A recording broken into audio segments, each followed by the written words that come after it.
안녕하세요. 서양건축의 정혜석 소장입니다.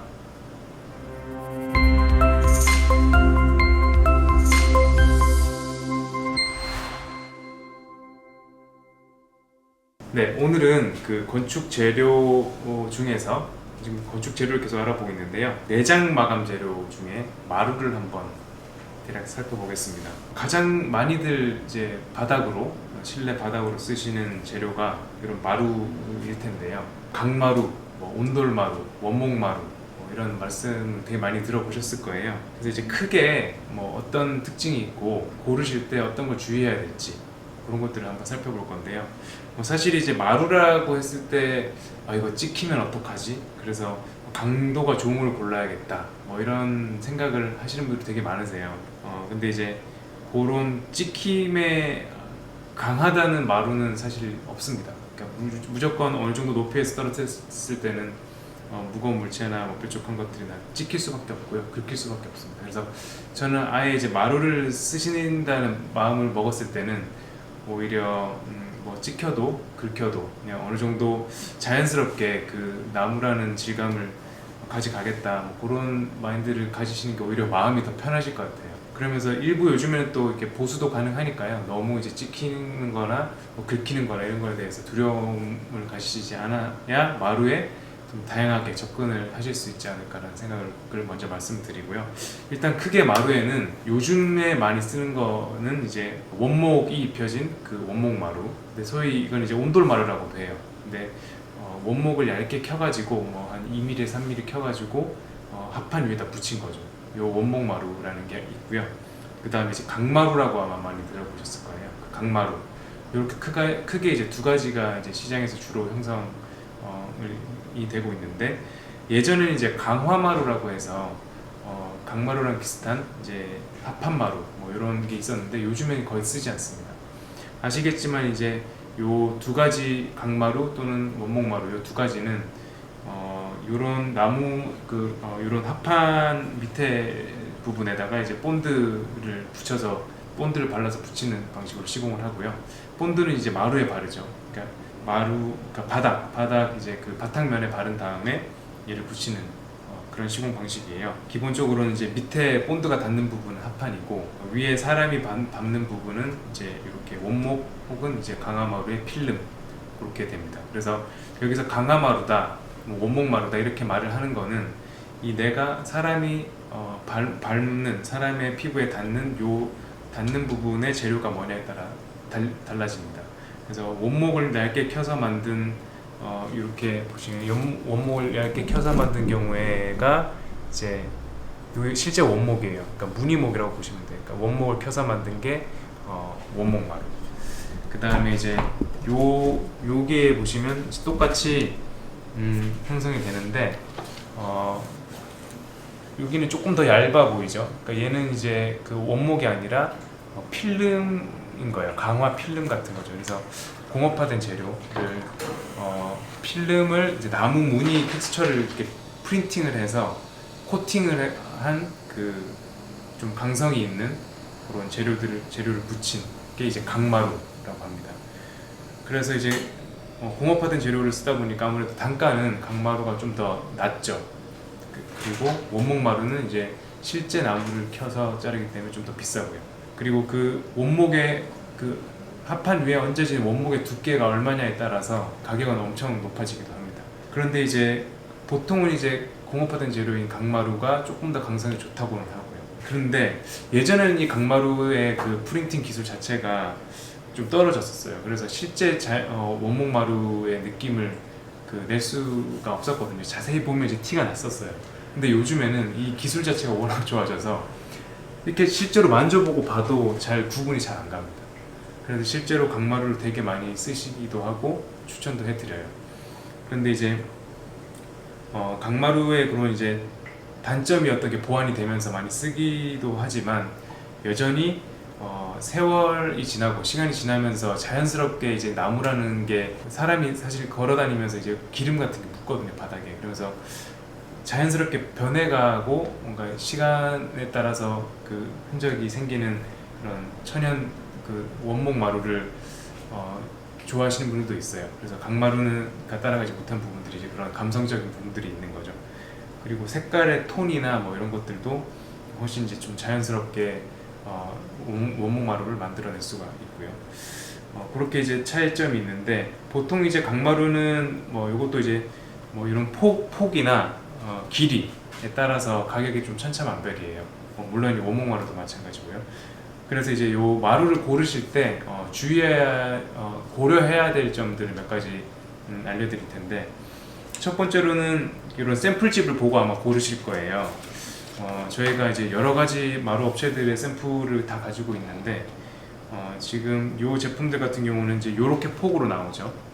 네, 이 샘플만 봤을 때 이제 이렇게 폭이 나오는데, 이 폭을 고려를 해보셔야 돼요. 그래서 이 폭과 이 길이가 얼마인지를 아시고 이제 시공을 하셔야 이거 깔았을 때 어떤 느낌이 나는지를 정확히 알 수가 있거든요. 그래서 이 샘플집만 보고 봤을 때는 조금 그런 게 감이 안 오실 수가 있어요. 그래서 뭐 신축이든 인테리어든 자재를 한번 이제 고르실 때는 이렇게 원장으로 한번 받아보시는 게 좋습니다. 그래서 이게 그 원장을 좀 한번 보고 싶다 하시면은 지금 얘는 엄청 크죠. 제 키보다 더 큰 이런 한 장짜리가 이제 오는 거예요. 그래서 요거를 봤을 때 이만큼의 폭에 이만큼의 길이를 마루에다 까는구나 하면 이제 느낌이 오시죠, 대충. 근데 요즘에는 이제 이런 와이드 폭과 이제 긴 그런 마루들을 좀 많이 선호를 하시는데, 이런 것들을 이제 까는 데는 좀 큰 공간들, 거실이나 이런데 좀 평수가 큰 평형대에 좀 깔아주면 또 시원시원하게 뭔가 패턴이 가고 더 넓어 보이는 효과가 있어요. 그래서 이렇게 이제 요즘에는 좀 넓고 긴 장폭의 마루들을 많이 하시는데, 옛날에는 아마 헤링본이라고 해서 이렇게 빗각으로 쳐서 사선으로 깔았던 게 소폭이죠. 그러니까 그런 것들을 많이 쓰셨었는데, 요즘에 이제 이런 것들이 더 많이 나가고 있습니다. 근데 실제로 이제 이런 장폭들을 쓰셨을 때 장점은 이런 조인트 부분이 더 많이 없는 거죠, 소폭들보다. 그러다 보니까 이제 물이 좀 스민다거나 그런 가능성이 좀 더 낮아지고 시공성도 훨씬 빠르고요. 그래서 인건비 자체가 조금 더 줄기도 합니다. 네.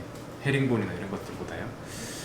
그래서 실제로 이제 고르실 때는 이런 샘플집만 보고 고르지 마시고 이런 이제 원장을 보고 고르시는 걸 추천을 드립니다.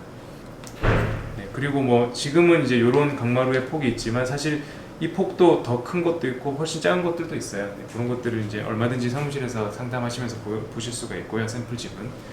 네, 그 다음에 고려해야 될 점이 아까 그 가격이, 이 마루의 가격은 이 위에 얹혀진 이 원목의 두께가 가장 영향을 많이 미친다고 말씀드렸는데, 같은 가격의 마루를 놓고 고민을 하시는데 뭘 골라야 되냐, 디자인도 다 똑같고 색깔도 똑같다 했을 때는 여기 위에 있는, 그래서 실제로는 이 원목의 두께가 두꺼운 게 좋습니다.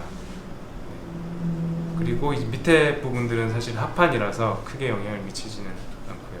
물론 이제 합판의 심재도 두껍고 단단할수록 좋죠.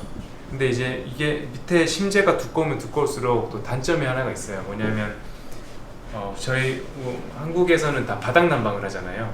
근데 이게 한정없이 마루가 두꺼워진다고 했을 때는 이 나무 자체가 열전도율이 좀 낮기 때문에, 그러니까 난방을 뗐을 때 바로 방이 따뜻해지거나 그러기가 좀 어렵죠. 좀 시간이 지나야만 따뜻해지는 게 있죠. 이 얇으면 아무래도 좀 더 열이 빨리 올라오긴 하고요. 이제 그런 게 이제 장단점이 될 수가 있을 것 같습니다. 그래서 이게 밑에 심재가 무조건 두껍다고 해서 좋은 건 또 아니더라고요. 적정 비율이 있고 위에 이 원목이 두꺼운 게 좋다, 이렇게 보시면 될 것 같습니다.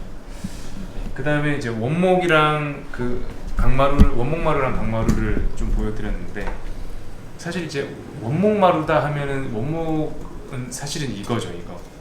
저희가 이게 시중에서 쓰는 이제 원목마루 하는 것들은 원목을 얇게 켜서 입힌 걸 원목마루라고 하는 건데, 원래는 원목 전체가 다 원목인 게 이제 원목마루예요.